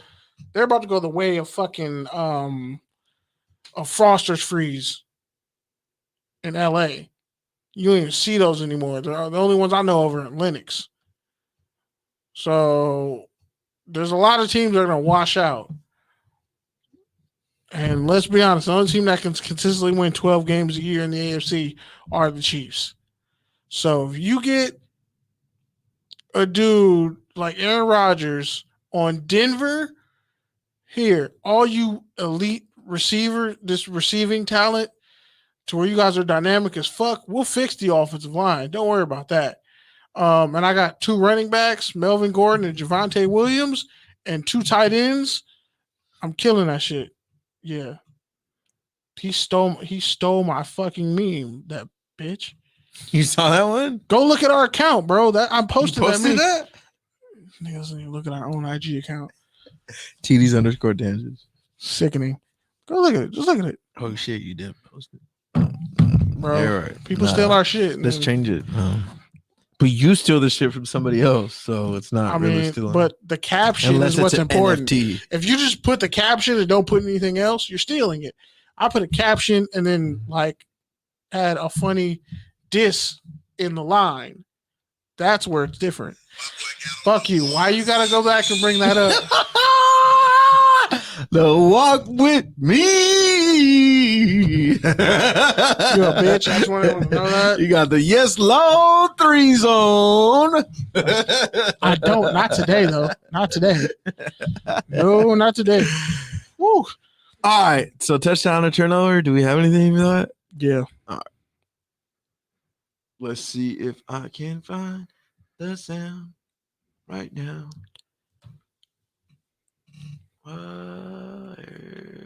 No, that's Tucker Tangent. Just to kill the noise. Well, I stalled. I mean, you probably should scroll back up because you definitely missed it. Okay, I don't see it. Did it get deleted? It's right there. Where? Go down. Go down. Oh shit. My bad. Okay, so touchdown or turnover. The NFL shutting down Super Bowl 56 relocation rumors.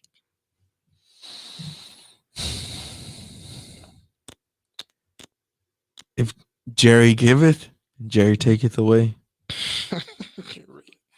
So I'm just gonna say it's a touchdown because either way, Jerry's gonna make bread. And also, the secret behind this is people have been saying that by February, all of us are gonna have COVID, and we can finally move forward. So basically, the NFL is thinking that either the spike's gonna occur at the Super Bowl, or it's gonna happen right before in the summer, or maybe right after. When the Bad Bunny concert drops. Way, it's gonna be in that sort of 3-week window to where they can cop a plea. So yeah, they got nothing to lose. Plus, it's California, so I'm sure they'll get the fuck suit out of them by everybody if they move the venue. And it'll probably cost a shit ton of taxes and all that. It would kill the halftime show too. Basically, what I'm telling you is, if it don't make dollars, it don't make sense. That's an actual song. No shit. You know who you're talking to? It's 2 songs though. It's one song is the song we both know, and the other song is on the Black Rock album that was produced by Dame Dash and the Black Keys. Oh shit. My bad. Fuck you. I thought I was Stop disrespecting hip hop. I was in royalty. fucking Harlem or Silver Lake. How do you go from Harlem to Silver Lake? Talking about fucking the Black Keys. You know what? You know what Silver Lake and Harlem have in common? They listen to the Black Keys. The Black Keys. That's what they have in common. Black Keys are actually a pretty good band. So relax. Hey man, shut your fucking mouth. I'm not trying to slander the Black Keys. El Camino was a great album. I'm not trying to slander the Black Keys. You're about to slander the Black Keys though. You're a Jack White fan. I get it. He hates the Black Keys. I'm just saying. They do Muddy Waters covers. I get it. I'm just saying. At least they pay homage to black musicians. All I'm trying to say is like they're good, but are they really that great? Like they had an era just like the Arctic Monkeys. We get it. Like I just don't like when motherfuckers stand for bands that nobody listens to or that they themselves for sure don't listen to. I definitely listen to the Black Keys. I've listened to Black Keys since high school. I believe you listen to the Black Keys because you like listen to weird ass shit. I listen to all types of music because I'm eclectic, motherfucker. No, you're I'm an empath. Anytime someone says I'm eclectic, that's code for them saying they're a fucking weirdo. All right, that's what eclectic is code. Just say I'm a weirdo. Pointing at the screen, but you don't have the screen of us up. It's called making eye contact with the fucking camera, Kenny. But we can't. What happened to those fucking 3 CTVA classes you took? I didn't take CTVA classes. I took film classes at Elko because it's way cheaper. You learn the same shit. Plot twist. Yeah, but you tried to make CTVA your minor. I forgot about that. The only reason why I remember that is because I tried to do the same shit. They fucked me out of that Fox Sports internship because of that. I never forgave them for it. They really fucked me out of that Fox Sports internship because of that. And at the time, I didn't forgive them for it. All right. Nah, I don't care. Touchdown or turnover? Hurry up. Colts GM won't commit to Carson Wentz. That is a touchdown because the Colts missed the playoffs. They missed the play. Did they miss? No, they made the playoffs last year. Yeah, I think they did make the playoffs last year. But then they were supposed to they were a 5th seed, and then they fucking choked. Yeah, and so this year, Carson Wentz was supposed to be the player that got them over their edge. He had an up and down season. Overall, they had an up and down season. So, yeah, I mean, it's a touchdown. Why would you commit to someone if you don't have to? He had 57% completion percentage, 2,620 passing yards, 16 touchdowns, and 15 picks. And the Eagles got their first round pick and some thirds. And made the playoffs. And then that deal with the Cowboys worked out. And Gardner Minshew won them a game or two as a backup. Yes, indeed. So they didn't even miss out on not having him as a backup. And nobody got fired off the Colts. So Jonathan Taylor had the most useless, great all-time season ever. He actually he broke the record for rushing yards in the season for a Colts running back. Broke Adrian James' rushing record. With an extra game, but yeah. Yeah. Actually, I think he broke it before. I think he broke it like week 15. That's crazy, man. The Colts really had Adrian James, Marshall Faulk, and Eric Dickerson. Oh, wait. And then they had somebody else, Joseph Adai, for a couple of years. Yeah, no one cares about this. He had one good year. They won the Super Bowl with him. They had Dominic Rhodes, who should have won MVP, not Peyton Manning. Again. He had 100 yards in the game against the Saints. No, not the Saints. Yeah, I know. I remember Dominic Rhodes very well. He earned himself a contract with the Raiders. Yeah. Him and Lamar Jordan was supposed to be the 1-2 punch. Lamar Jordan was nice, though. Nice when he didn't have. It was power and nice when he didn't have a burger. No speed. It was power and quickness with no. Lamar Jordan. So Lindell? Nah, he was faster than Lindell and better than Eddie Lacy. Lamont was better. You know what? I know what I want to know. This is a tangent here, but like regional bias aside, like with the Maryland, when you're in, like, let's just say you're in, I don't know, give me a random state in the fucking middle of the country. Not Idaho, but Iowa. If you're in Iowa and you say Lindell, do they know who you're talking about? Yeah, they should. Like, is he a first name basis? He played at Tennessee. Or is it just because we live in LA? He played in Tennessee. Tennessee's not Iowa, though. And he didn't even play in Tennessee. He was on the roster. Tennessee Titans. He didn't even play. He was a Pro Bowler for the Titans, actually. I don't think so. He had 1,000 yards rushing and 80-yard rushing touchdown. Stop, bro. And then Chris Johnson showed up and then took his fucking track. Bro. Google it. You think I'm lying? You're going to feel real stupid. He had I think 1,100 rushing yards and then 3.6 yards a carry. And then he stopped drinking tequila and lost 20, 30 pounds and then had an 80-yard touchdown to the hut. And then Chris Johnson said, I got it from here. Yeah, he did have 1,000 yard season, but he didn't have no 80-yard rushing. He did have an 80-yard rushing touchdown. His highest is, let's see, 80 yards, bitch. No, it's not. Yes, it is. Oh, yeah, it is. Fuck. That was the next year, though. That was the next year.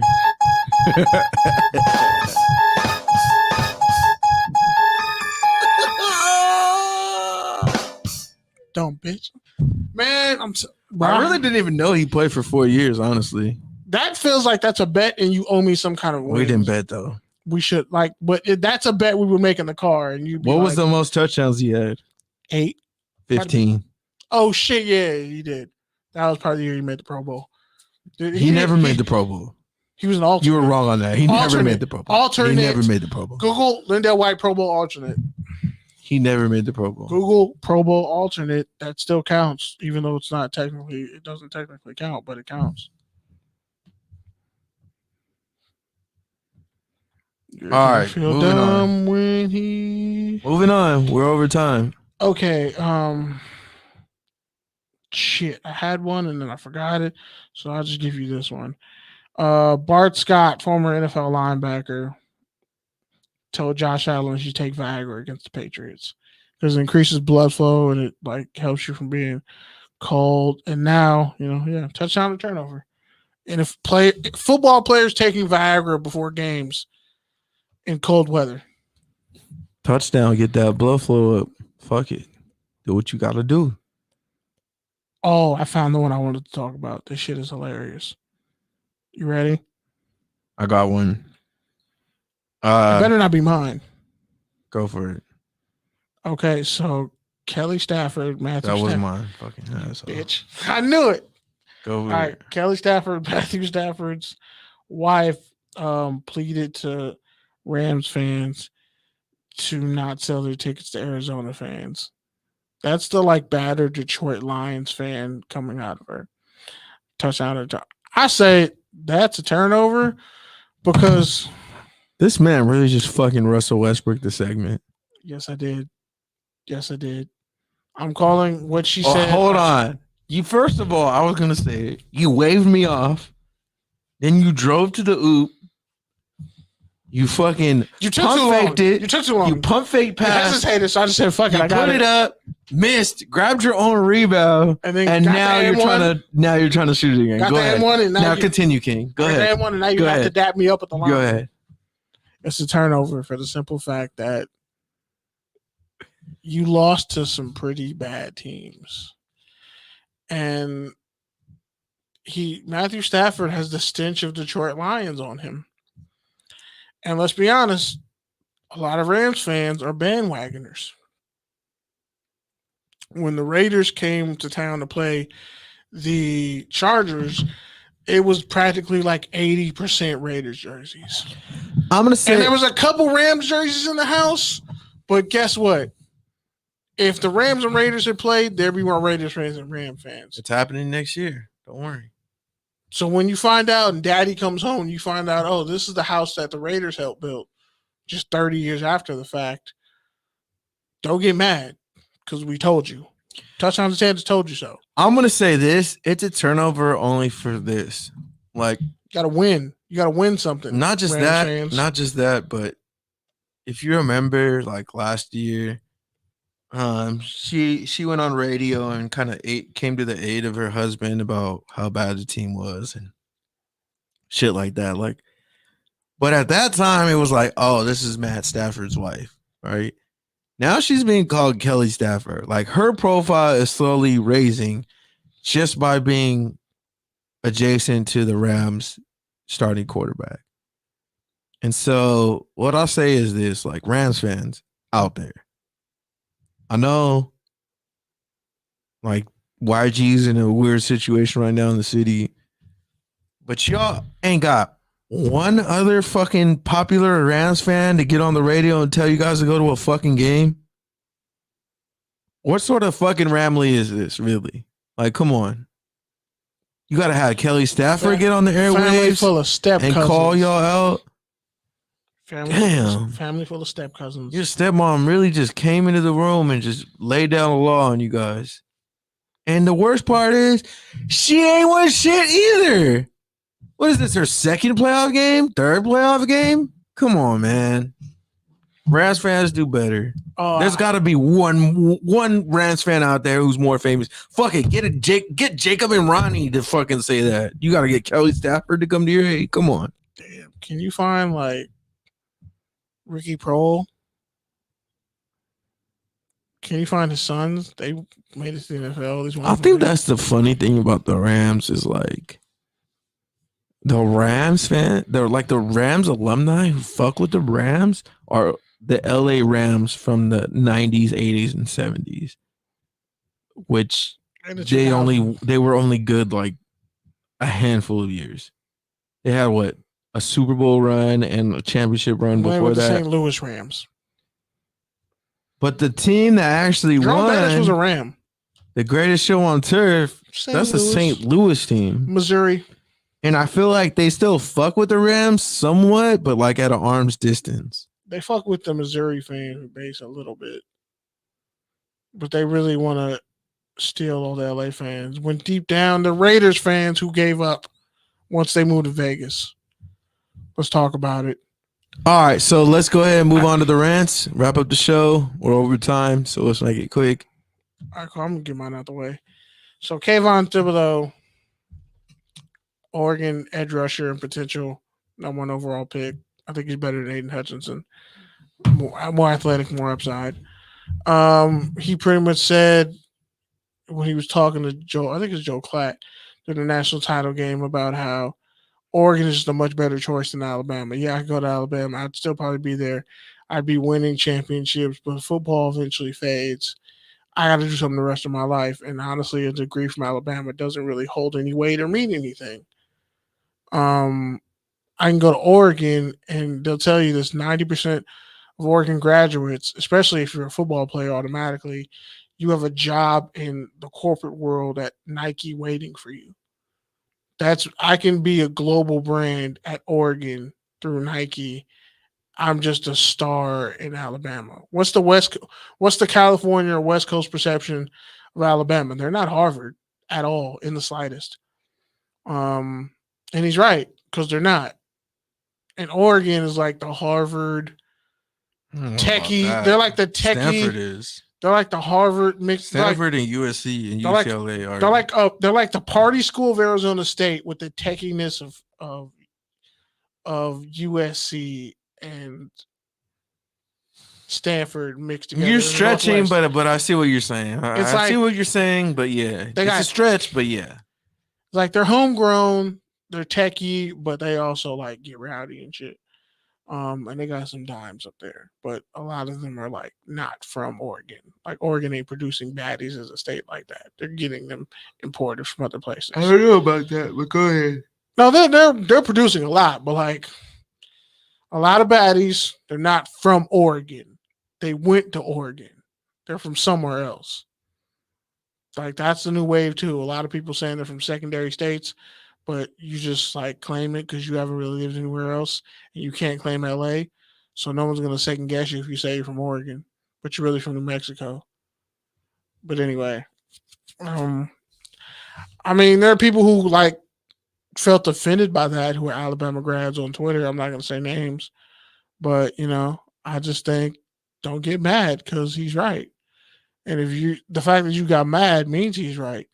I would go to Oregon too if think about it. Kayvon Thibodeau transferred from Dorsey to Oaks Christian, became the number 1 player in all of high school football, spurned USC to go to Oregon, won a Pac-12, was a freshman All-American, immediate impact player, knew he was going to play 3 years and leave, did that, set up NFTs, all types of shit, has a working relationship with Phil Knight, getting money and doing things the right way. He's about to he could be a billionaire in his lifetime with what he's setting up in college now. Imagine if Jadeveon Clowney could have done what Kayvon Thibodeau is doing right now. And what Kayvon Thibodeau is doing should be applauded. Because this young man knows, hey, I'm the shit, and I'm about to get this bread. And I'm about to maximize it. And he's from LA. He went to Dorsey. Like, he's from the inner city. And from everything he's done to where he is now, salute to him. And if you're mad, well, guess what? There ain't shit else to do in Alabama but play sports. Let's be real. And fight off the Klan. And have a Mardi Gras that nobody actually gives you credit for because you actually started Mardi Gras. But we all go to Louisiana and, do our thing down there because I guess their recruiting tool is cooler. But, yeah, whatever. Excited for the Senior Bowl, the NFLPA Bowl coming up. Shout out to my nephew who is now proceeded to just violently punching on his mom and me and my grandma. Like, this kid has too much energy. Like, I'm gonna be like, dude, I just don't have it in me to play with you right now. And he'll just look at me like we're not play with me. Yeah, like we're not verbally having a conversation. Like, nah, you're gonna play with me. You can do it. And then when I might be playing Madden, he just wants to sit there and look at it. Like, he's naturally drawn to football. It's weird. Like, it's funny. He's just naturally drawn to sports. Really smart kid though. Definitely gonna get him involved in STEM and keep him there. Like, you can play sports, but you're gonna get this STEM money. Just because, generational curse. It's another thing. When you realize you're the person who's stopping the generational curses in your family, so it's like you have to be that person that like takes the hit. It's kind of like humbling. You're like, oh, I did all this shit. I did all these things that nobody else in my family did. So the people after me could do this. It's kind of cool when you think about it that way. Like, when you're really sacrificing for the next generation and you're succeeding, it's kind of dope to think about. Yeah. All right. So first off, one thing I didn't get to talk about in the show that I wanted to shout out was shout out to Tyrell Suggs, man. He came out for the Baltimore Ravens last game in a bang outfit, channeled his inner bang. Man lost weight. I just wanted to shout him out because, like, honestly, he's probably one of the greatest football players that I've ever seen, like, suit up consistently, was able to play multiple positions, multiple defenses. It's part of great teams, trash teams. And it sucks that he had to watch his Ravens go out like that to the Steelers, but he deserves a shout out, at least on this podcast, for that. Should be a first ballot Hall of Famer too. Look at his stats. I don't think he's been out 5 years though. Like 3? He has close to like 150. He has like close to 150 career sacks. No, I know. I don't think he's been out of the league for 5 years though. He's only been out of the league like 3. Still. Remember he was with and he Arizona? got 2 Super Bowls, I think. And he's from Arizona. Yep. Greatest player in Arizona history, possibly. Arizona State, definitely. And he had short arms, so they said he wasn't going to make it as an edge rusher in the NFL. Remember that. Remember, he was a linebacker. And then he went to defensive end. Yeah. He's not going to make it at D end. And what do you know? He made it at both. Like, you look at him, Dwight Freeney, Robert Mathis. Would you guess that Tyrell Suggs and Robert Mathis are actually better than Dwight Freeney? I wouldn't say that. Look at the stats. I wouldn't say that, though. I mean, maybe I would say Tyrell Suggs was a more complete football player than those two players. Freeney had ridiculous speed and was 6'1", 270 and would bolo you over. Freeney essentially created the modern day edge rusher. A lot of the technique that people are using and have learned that spin come from Dwight Freeney and by proxy Robert Mathis. And he's from Connecticut, I think. Yeah. But anyways, Peppers is up there too. Outside of that, it's been another crazy busy week for me. I guess that's just the norm. My brothers started school, so getting them to school. Learning more about nutrition for all of us. It's always a constant process, kind of making that mind shift from seeing food as like something that's very emotional and driven by taste and what you feel, and if you feel full or you feel hungry, to like thinking about it as fuel for your body. And is this actually filling my body or am I betraying my body? And like last week I did really good on the meal prep. This week I was like hit or miss. But one thing that did kind of help me, and hopefully I'm going to start getting back to it, trying to join the 5 a.m. club, but it hasn't been easy. It's been more like 6:15 club, but yeah, we'll see if I can get there. But yeah, just like one thing that I was like helped me last week, especially like when I was meal prepping well, was just thinking about eating certain food, like honestly scratches that itch in your head. Like, but like really thinking about it, like the depth of like the smell, the taste, the textures, like imagining yourself taking bites of it. Like, but after I got past that, like that really helped me get through the wall. This week has really just been a matter of times and just being lazy and not wanting to meal prep and clean. I think the biggest discouragement for me is cooking and then cleaning. Cause it's like, fuck, I just did all this work and ate this delicious thing and now I want to just chill, and nah, you gotta clean. So that's the most discouraging thing for me. Trying to find ways around that. So we'll see. Other than that, man, I'm just trying to lose this quarantine 30 before I turn 30. So stay tuned. This is Touchdowns and Tangents. Thank you for tuning in. Shout out to the Good News Sports, Good News Radio, FBC Radio, X Squad affiliates. And if you already haven't done it, please download the Good News Radio and Podcast Network app. It is where you can access and find some of the best shows and personalities in the business live and on demand right at your fingertips. It's simple. Just download the Good News Radio app and enjoy all of your favorite shows on the network. This is Touchdowns and Tangents. If you want to engage with us, we're TDs_tangents on Twitter and Instagram. Add us with your thoughts on what's going on in the wild card weekend and what head coaches you can go where. I think Brian Flores, Pep Hamilton will be a great combination because really he'll get your defense right. Just the offense might be trash, but we'll see what it is. If you know anybody who's trying to get recruited, I mean, shit, tell them to make sure their grades are right and tell them that JUCO doesn't mean you failed. All right, peace. Peace.